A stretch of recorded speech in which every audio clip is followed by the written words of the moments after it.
नमस्कार बच्चों, आज हम पढ़ेंगे बीना कक्षा 4 चैप्टर 6 जयपुर से पत्र। चलिए शुरू करते हैं। जयपुर से पत्र। पूज्य पिताजी, सादर प्रणाम। परसों रात को हम सकुशल जयपुर पहुंच गए। परसों मतलब कल से एक दिन पहले को परसों बोलते हैं, ठीक है। सकुशल, सकुशल का मतलब होता है सही से, ठीक है। हमारी यात्रा बहुत अच्छी रही। अध्यापकों ने हमारा बहुत ध्यान रखा। यहाँ मौसम अच्छा है। कल सुबह जलपान करके हम सब लोग जयपुर के सैर सैर मतलब घूमना सैर के लिए निकले। सबसे पहले हमने हवा महल देखा। हवा महल के पास ही जंतर मंतर है। इसे वैधशाला का निर्माण राजा सवाई जयसिंह ने किया था। हमने घूम घूम कर जंतर मंतर देखा। इसके बाद हम रामनिवास बाग गए। यहाँ एक अच्छा कला संग्रहालय है। यह दर्शनीय है। संग्रहालय में जयपुर के राजा महाराजाओं के कपड़े, अस्त्र शस्त्र और उनके चित्र रखे हुए हैं। जयपुर से लगभग 14 किलोमीटर की दूरी पर आमेर का दुर्गा है। यह बहुत पुराना और बड़ा है। आमेर में शीश महल देखने योग्य है। शीश महल के पास ही शिला देवी का मंदिर है। मंदिर में दर्शन करने के बाद हम नगर वापस आए। रात को हमने राजस्थान लोक नृत्य देखे। फिर राजस्थान का विशेष व्यंजन दाल बाटी चूरमा खाया। आज दोपहर पश्चात हम झीलों के नगर उदयपुर जाएंगे। अगला पत्र उदयपुर से लिखूंगा। माता जी को मेरा प्रणाम और लता बहन को बहुत प्यार। आपका पुत्र अमर।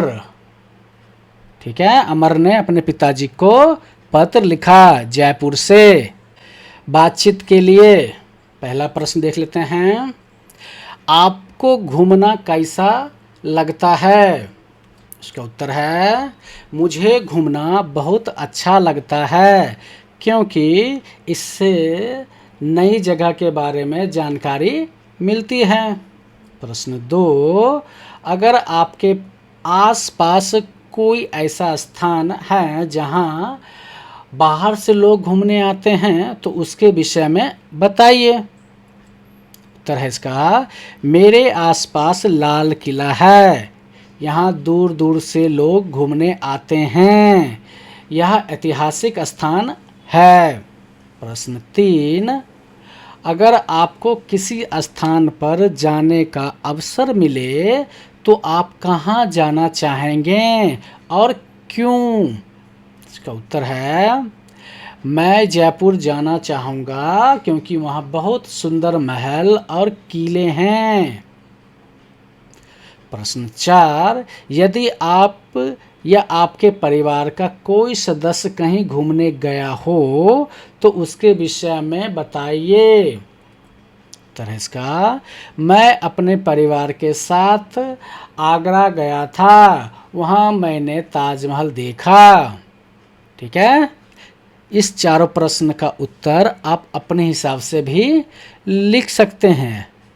ठीक है, चलिए समझ की बात। नीचे कुछ बहुविकल्पीय प्रश्न दिए गए हैं। प्रश्नों के उत्तर में एक से अधिक विकल्प सही हो सकते हैं। सही विकल्प के आगे इमोजी बनाएं। ठीक है, पहला प्रश्न क्या है? शीश महल। शीश महल कहाँ है? शीला देवी मंदिर के पास है। जी हाँ, शीला देवी मंदिर के पास है। शीश महल आमेर के दुर्गा में है। हाँ, आमेर के दुर्गा में है। शीश महल हवा महल के पास है। नहीं, शीश महल हवा महल के पास नहीं है। रामनिवास बाग के पास है। नहीं, इसमें भी नहीं है। ठीक है, प्रश्न 2, पत्र जयपुर में लिखा गया था? हाँ, जयपुर में लिखा गया था। यात्रा के बाद लिखा गया था? नहीं। पिता को लिखा गया था? हाँ, पिताजी को लिखा गया था। अमर ने लिखा था? हाँ, अमर ने लिखा था। ठीक है। प्रश्न 3, निम्नलिखित में से किसे सैर नहीं कहा जाएगा या भ्रमण नहीं कहा जाएगा? ताजमहल देखने के लिए आगरा जाना, ये तो सैर करना हुआ ना, तो इसको नहीं भ्रमण सैर नहीं कहा जाएगा, तो सैर कहा जाएगा, तो ये नहीं होगा। ठीक है।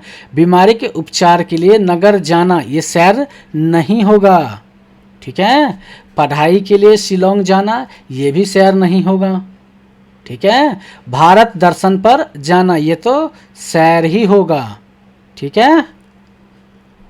समझ में आ गया आपको? चलिए आगे चलते हैं। अपनी बात। अमर ने पत्र का एक अंश नीचे दिया गया है, इससे ध्यान से पढ़िए और नीचे दिए गए प्रश्नों के उत्तर अपनी समझ के अनुसार लिखिए। पत्र क्या है?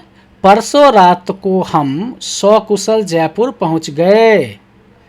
हमारी यात्रा बहुत अच्छी रही। अध्यापकों ने हमारा बहुत ध्यान रखा। यहाँ मौसम अच्छा है। यात्रा में ऐसा क्या क्या हुआ होगा कि अमर ने अपने पत्र में लिखा? क्या लिखा? पहला क्या लिखा? परसों रात को हम सकुशल जयपुर पहुंच गए। क्या हुआ होगा? यात्रा आरामदायक रही होगी और रास्ते में कोई परेशानी नहीं हुई होगी। प्रश्न ख, हमारी यात्रा बहुत अच्छी रही, इसका मतलब क्या हुआ? इसका मतलब है उन्होंने रास्ते में कोई नई चीज देखी होगी और आनंद लिया होगा। गो, अध्यापकों ने हमारा बहुत ध्यान रखा, इसका क्या मतलब है? अध्यापकों ने बच्चों की सुरक्षा और खाने पीने का ध्यान रखा होगा। घ, यहाँ मौसम अच्छा है, ये क्यों लिखा होगा? क्योंकि जयपुर का मौसम सुहावना और ठंडा रहा होगा। ठीक है। चलिए सोचिए और लिखिए। पहला प्रश्न है, अमर ने जयपुर में क्या क्या देखा? इसका उत्तर है, अमर ने जंतर मंतर, हवा महल, रामनिवास बाग, आमेर का दुर्गा और शीश महल देखा। प्रश्न 2, उसने कला संग्रहालय को दर्शनीय क्यों बताया? उत्तर है इसका, क्योंकि वहाँ बहुत सुंदर और ऐतिहासिक वस्तुएं रखी थी। प्रश्न 3, उसने आमेर के दुर्गा को बहुत बड़ा और पुराना क्यों कहा है? इसका उत्तर है, क्योंकि आमेर का दुर्गा ऐतिहासिक और विशाल किला है, इसलिए कहा होगा। ठीक है। अनुमान और कल्पना। निम्नलिखित के बारे में अनुमान लगाइए। क, जंतर मंतर, इसके बारे में अनुमान लगाइए। यह खगोलीय यंत्रों का स्थान होगा जहां ग्रहों तारों का अध्ययन किया जाता होगा। ख, राम निवास बाग, यहाँ एक सुंदर बाग होगा जहाँ पेड़ पौधे और फूल होंगे। ठीक है। ग, शीश महल, यह ऐसा महल होगा जिसमें बहुत सारे शीशे लगे होंगे।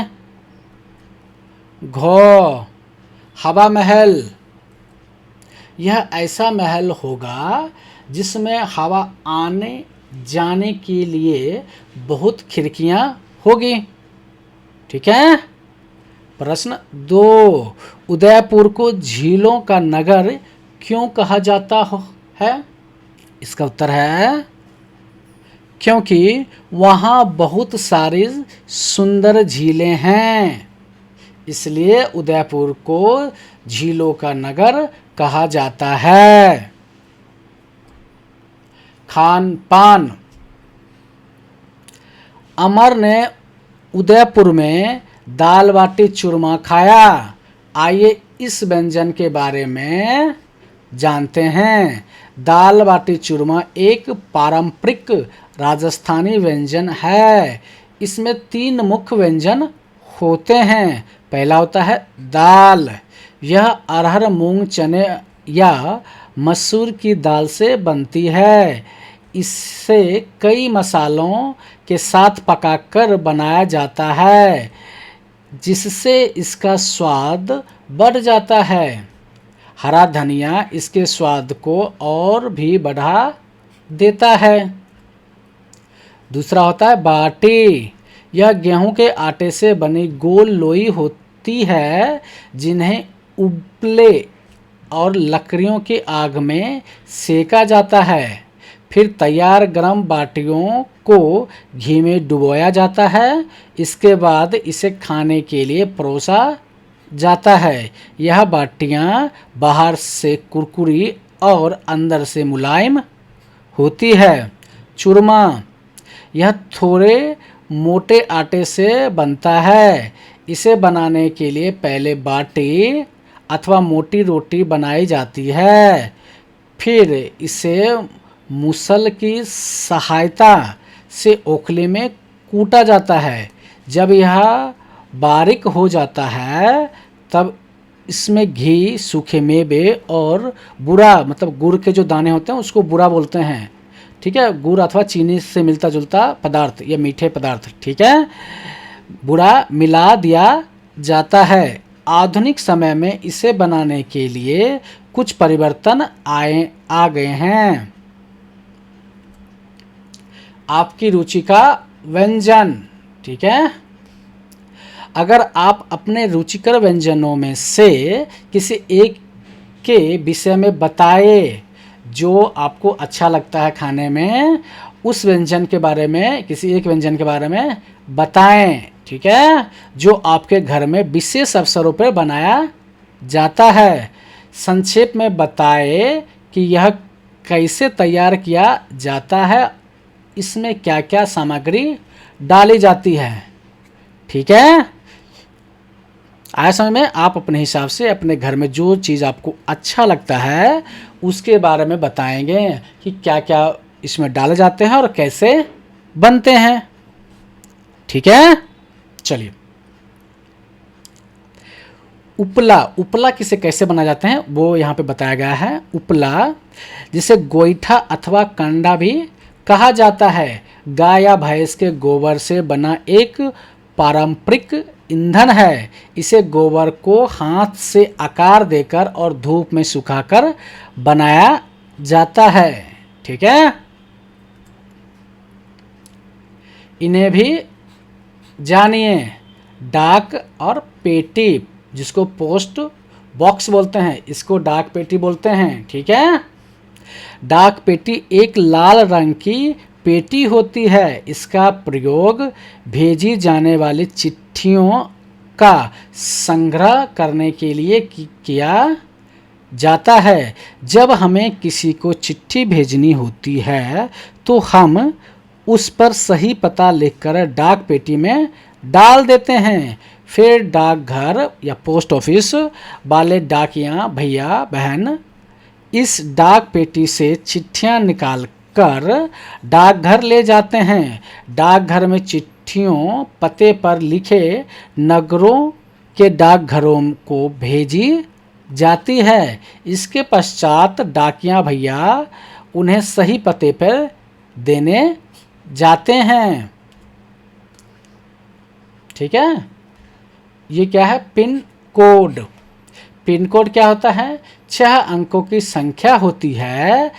इसे किसी विशेष क्षेत्र की पहचान के लिए प्रयोग किया जाता है। यह मुख्य रूप से डाक या चिट्ठी और पार्सल भेजने और प्राप्त करने में सहायता करता है। उदाहरण के लिए यदि किसी गांव या नगर में कोई चिट्ठी भेजनी हो तो उस स्थान का पिन कोड डाकघर पर सुनिश्चित किया जाता है कि चिट्ठी सही पते पर पहुंचे। इसका पहला अंक राज्य को बताया जाता है, दूसरा और तीसरा अंक जिले को बताया जाता है और अंतिम 3 अंक डाकघर की पहचान बताते हैं। ठीक है। चिट्ठी आई। पत्र लिखना एक बहुत पुरानी और आनंददायक कला है। सोचिए कि मोबाइल फ़ोन, ईमेल या व्हाट्सएप आने से पहले लोग एक दूसरे से कैसे संवाद करते थे। हाँ, वे पत्र लिखते थे। पत्र एक संदेश होता है जिसे कागज पर लिखा जाता है और डाक के द्वारा दूर रहने वाले मित्रों तथा सगे संबंधियों को भेजे जाता है। ठीक है। पत्र कैसे लिखें? प्रारंभ। सबसे पहले आप ऊपर दाएं और दिनांक लिखें। दाएं तरफ जो है दिनांक लिखना है ताकि पत्र पाने वाले को पता चले कि यह कब लिखा गया था। संबोधन। संबोधन में पूज्य या आदरणीय, माँ अथवा पिताजी या मेरे प्रिय मित्र लिखे सकते हैं। अभिवादन। संबोधन के बाद अभिवादन अवश्य लिखे, जैसे नमस्ते, प्रणाम, आशीर्वाद आदि। आपकी बात। अभिवादन के बाद पत्र के माध्यम से आप क्या कहना चाहते हैं वह लिखें। अंतिम पंक्ति। घर के अन्य लोगों का अभिवादन करें, जैसे बड़ों का प्रणाम, छोटों का प्यार। समापन। अंत में आपका, आपकी प्यारा बेटा, प्यारी बेटी या आपका प्रिय मित्र या और भी अपना नाम लिखे। पत्र लिखते समय आपको अपनी भावनाओं को कागज पर उतारने का अवसर मिलता है। जब दूसरा व्यक्ति इसे पढ़ता है तो उसे ऐसा लगता है कि आप उसके पास ही बैठे हैं और उससे बातें कर रहे हैं। और हाँ, पत्र को लिफाफे में डालना ना भूलें। लिफाफे पर एक डाक टिकट भी चिपकाएं और साफ अक्षरों में जिसे पत्र भेज रहे हो उसका पूरा पता पिन कोड सहित लिखें। आजकल ऐसे पत्र कम लिखे जाते हैं, फिर भी ये बहुत विशेष होती है। तो क्या आप किसी को पत्र लिखने का सोच रहे हैं? ऐसे लिखें और देखें कि यह प्राप्तकर्ता तक पहुंचता है या नहीं। अभिवादन। अमर ने अपने पिता को पत्र में सादर प्रणाम लिखा है। सोचिए यह क्या लिखता यदि वह अपने मित्र को पत्र लिखता। प्रिय मित्र। अपनी बहन को पत्र लिखता, प्रिय बहन या प्यारी बहन। अपनी माँ को पत्र लिखता तो पूज्य माता जी। और अपने अध्यापक को पत्र लिखता तो आदरणीय अध्यापक जी। ठीक है। प्रश्न 2। आप अपने मित्र को पत्र लिखिए। पत्र में आसपास के भ्रमण स्थलों और प्रसिद्ध व्यंजनों के बारे में बताइए। चलिए पत्र लिखते हैं। प्रिय मित्र, मैं दिल्ली में रहता हूँ। दिल्ली का खाना बहुत प्रसिद्ध है और बहुत स्वादिष्ट है। यहाँ चाट, पराठा, गरम समोसा और चाय अच्छी मिलती है। चांदनी चौक में बहुत सारे खाने की दुकानें हैं। मैंने पानी पूरी, दही बड़ा, रगड़ा खाया, सब बहुत स्वादिष्ट था। शाम को पराठे वाली गली में पराठे खाए। तुम भी दिल्ली आओ और यहाँ का खाना जरूर चखो। तुम्हारा प्रिय मित्र। आगे क्या है? भाषा की बात। नीचे दिए गए उदाहरण को ध्यान से पढ़िए। अब आप भी उसी प्रकार नए शब्द बनाकर उनका वाक्य में प्रयोग कीजिए। ठीक है, उपसर्ग है, मूल शब्द है, नया शब्द है और वाक्य का प्रयोग है। ठीक है, एक एग्जाम्पल के लिए दिया गया है, वी क्या है, उपसर्ग है, शेष क्या है, मूल शब्द है, तो नया शब्द बनेगा वी और शेष से बी शेष। ठीक है, इसका वाक्य आ गया, आज का दिन मेरे लिए विशेष है। ठीक है, दूसरा क्या है, भर है। ठीक है, उपसर्ग क्या दिया है, भर्ग है, भर और मूल शब्द क्या है, पेट, तो नया शब्द क्या बनेगा, भर पेट। इसको वाक्य में प्रयोग करते हैं, तो मैंने भरपेट भोजन किया। ठीक है, देखिए दूसरा हो गया। अब तीसरा दिया हुआ है, नया शब्द दिया हुआ है। ठीक है, और मूल शब्द भी दिया हुआ है, तो इसका उपसर्ग क्या होगा, उप होगा। ठीक है, अब यहाँ उपसर्ग हो गया उप, मूल शब्द हो गया योग और नया शब्द हो गया उपयोग। ठीक है, इसको वाक्य बनाते हैं, हमें पानी का सही उपयोग करना चाहिए। ठीक है, उसके बाद है उपसर्ग दिया हुआ है, प्र है। ठीक है, मूल शब्द नहीं है, नया शब्द भी बनाना है और वाक्य भी बनाना है। चलिए बनाते हैं। प्र है, क्या है, उपसर्ग है, तो मूल शब्द हम होगा योग, तो इसका नया शब्द बनेगा प्रयोग। ठीक है, अब इसको वाक्य में बनाते हैं, विज्ञान में प्रयोग किए जाते हैं। ठीक है, उपसर्ग दिया हुआ है अनु, मूल शब्द दिया हुआ है शासन, तो नया शब्द बनेगा अनुशासन। ठीक है, इसका वाक्य बनाते हैं, हमें अनुशासन में रहना चाहिए। ठीक है, नीचे दिए गए वाक्य को ध्यान से पढ़िए। हमने घूम घूम कर जंतर मंतर देखा, अब इन्हें आगे बढ़ाइए। हमने झूम झूम कर नृत्य किए, हमने कूद कूद कर खेल खेला, हमने उछल उछल कर खुशी मनाई, हमने हंस हंस कर मस्ती की। ठीक है, प्रश्न 3, तालिका को ध्यान से पढ़कर उपयुक्त वाक्य लिखिए। ठीक है, समय, जो कार्य बीते समय में पूरे हो गए हो, जैसे कि हमारी यात्रा बहुत अच्छी थी। तो दूसरा क्या होगा, हमने पिछले हफ्ते अपने दोस्तों के साथ पिकनिक मनाई। इसका दूसरा वाक्य होगा, मैंने कल अपनी दादी के साथ बाजार से खरीदारी की। ठीक है, जो कार्य अभी हो रहे हैं, कंटिन्यूअस प्रेजेंट टेंस में, मतलब अभी वर्तमान में जो हो रहे हैं। ठीक है, जैसे कि मैं गीत गा रहा हूँ या गीत गा रही हूँ। ठीक है, तो ऐसे दो वाक्य लिखने हैं। पहला लिख लेते हैं, मैं अभी अपने घर में पढ़ाई कर रहा हूँ। ठीक है, दूसरा, वह अभी टीवी देख रहा है। ठीक है, जो कार्य आगे आने वाले समय में होंगे, यानी कि भविष्य में। ठीक है, हम सपरिवार कल घूमने जाएंगे। इसका एक और वाक्य होगा, अगले महीने हम अपने परिवार के साथ त्यौहार मनाएंगे। ठीक है, इसका दूसरा होगा, मैं अगले साल स्कूल में प्रतियोगिता में भाग लूँगा। ठीक है, चलिए आगे चलते हैं। पत्र में आए शब्दों का वर्ग पहली से खोजकर लिखिए। जैसे कि उदयपुर लिखा हुआ है और उदयपुर वहाँ पे मार्क भी किया हुआ है। ठीक है, चलिए नेक्स्ट करते हैं, जंतर मंतर। ठीक है, अब जंतर मंतर लिख दिए। ठीक है, इसके बाद होगा हवा महल। चलिए हवा महल लिखते हैं, हवा महल। ठीक है, उसके बाद आमेर, आमेर, आमेर।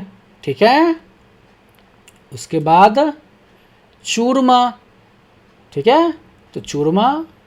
ठीक है, फिर उसके बाद जयसिंह, जयसिंह। जय सिंह, ठीक है। फिर आएगा दाल, अब यहाँ लिखते हैं दाल।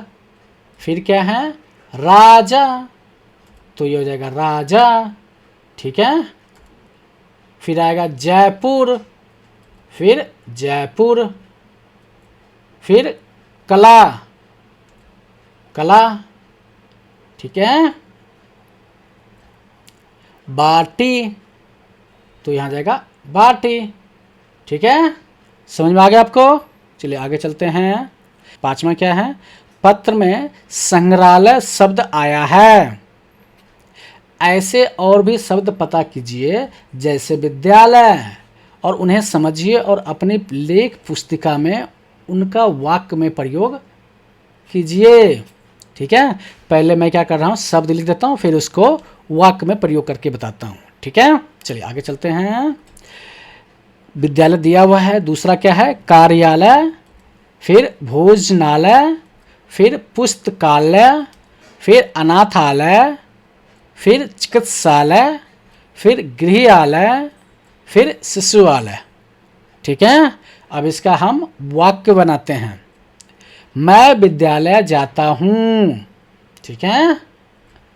पिता कार्यालय जाते हैं, गृहालय में हमारा परिवार रहता है, हम भोजनालय में खाना खाते हैं, पुस्तकालय में शांति होती है, शिशुआलय में छोटे बच्चे होते हैं, अनाथालय में बच्चों की मदद करनी चाहिए, बीमार लोग चिकित्सालय जाते हैं, ठीक है। समझ में आ गया आपको? चलिए नेक्स्ट चलते हैं। वेधशाला, ठीक है, वह स्थान जहाँ ग्रहों, तारों और नक्षत्रों को देखने के लिए यंत्र रखे जाते हैं उसे वेधशाला कहते हैं। इस यंत्रों की सहायता से ग्रहों की गति स्थिति का नियंत्रण अध्ययन किया जाता है, ठीक है, जिसको हम वेधशाला या जंतर मंतर कहते हैं, ठीक है। संग्रहालय, संग्रहालय एक ऐसा सार्वजनिक भवन है जहां सांस्कृतिक, वैज्ञानिक, ऐतिहासिक एवं कलात्मक महत्व की वस्तुओं को प्रदर्शित किया जाता है। संग्रहालयों में कई प्रकार की वस्तुएं रखी जाती है जिसमें से कुछ अद्वितीय होती है, ठीक है। नेक्स्ट क्या है, पता लगाइए। पहला प्रश्न, जंतर मंतर क्या है? भारत में यह जयपुर के अतिरिक्त कहाँ कहाँ स्थित है? यह खगोलीय यंत्र का स्थान है। यह जयपुर, दिल्ली, उज्जैन, वाराणसी और मथुरा में स्थित है। प्रश्न 2, आपके राज्य में कौन कौन से दर्शनीय स्थल है? उनका संक्षिप्त परिचय दीजिए।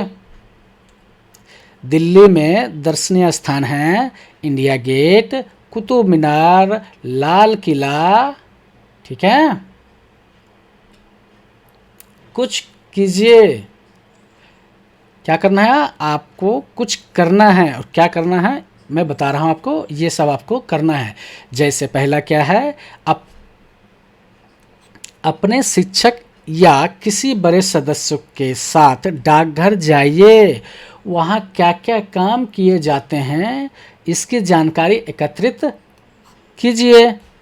प्रश्न 2, सभी विद्यार्थी 4-4 के समूह में भारत के प्रमुख पर्यटन स्थलों के चित्र का संग्रह कर कक्षा में प्रदर्शित कीजिए, ठीक है। 2 काम दिया गया है, ठीक है, 2 काम दिया गया है। पहला क्या करना है, डाकघर जाना है और वहाँ पर देखना है कि डाकघर में क्या क्या काम होते हैं, ठीक है, और उसकी जानकारी लेनी है, ठीक है।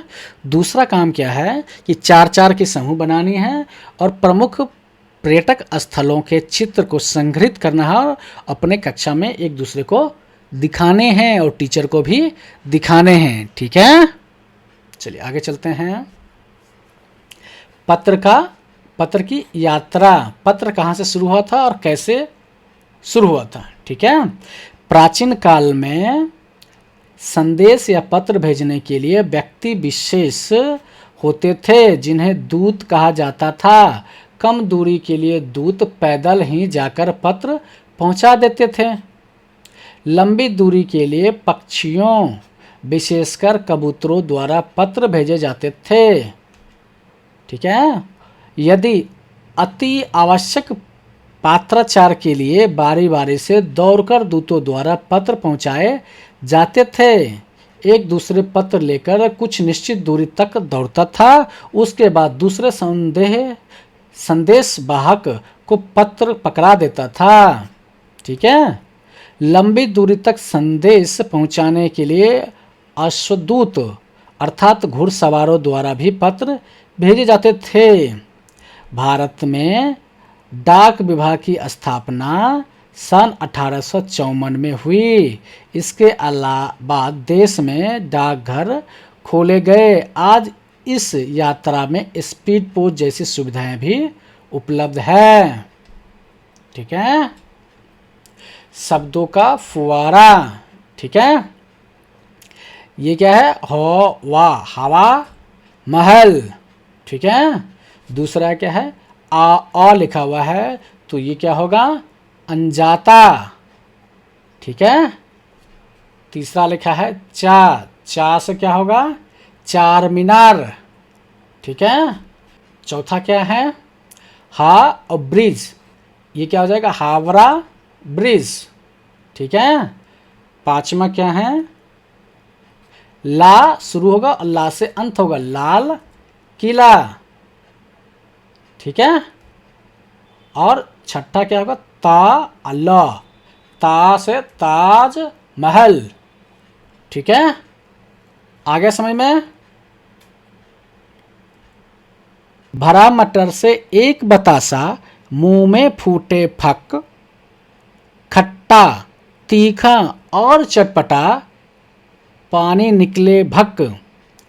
कोई इसको पिचकू बोले, कोई गोल गप्पा, दादा दादी खाए मजे से, खाए अम्मा पप्पा। मुंह फैलाओ खूब बड़ा सा, झटपट अंदर रखो, बड़ी सावधानी से इसको स्वाद निराला चखो। चुक गए थोड़ा सा भी यदि, बिगड़ गया जो ढंग, खांस खांस कर हाल बुरा हो, कपड़े हो बदरंग। ठीक है,